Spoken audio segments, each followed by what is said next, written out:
Good morning, students. Today we are going to do the next topic of chapter 7, frequency diagrams.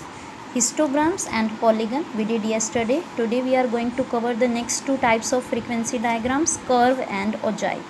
So let's start with the first frequency diagram, curve. Curve is also known as frequency curve. The formation of frequency curve is just same as that of frequency polygon, like we have constructed the polygon with the help of histogram and without histogram. In the same way we will construct the frequency curve. Clear? It can be made with the help of histogram or without histogram, and what we have to do, we have to join the midpoints of all the tops of all rectangles or bars in the histogram.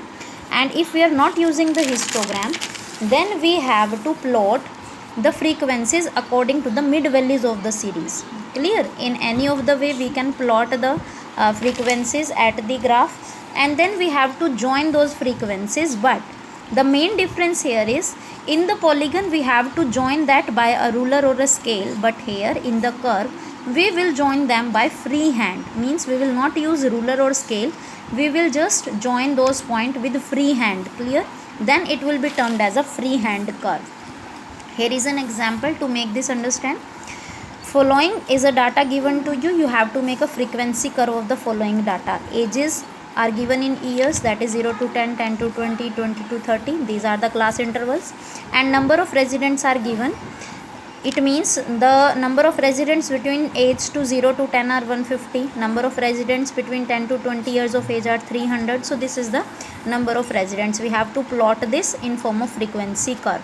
So first of all we will make the histograms based upon this frequency.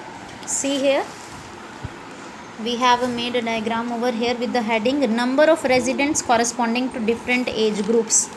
Now on the OX axis we represented age, and on the OY axis we represented number of residents. Clear? We have given a gap of 2 to 100 here, and here the continuous 0 to 10, 10 to 20, because these are our intervals. Clear?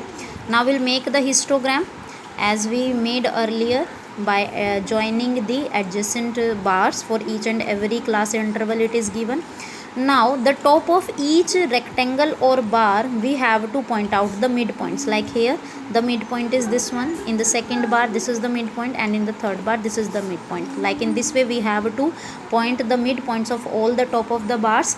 Then we will join these points with our free hand. See here, no scale is being used here. This line, this curve is being drawn with the free hand. Clear? So when we are joining these midpoints by free hand, then it will be a frequency curve. And if we join them with the help of scale or ruler, then it will be a polygon. Clear?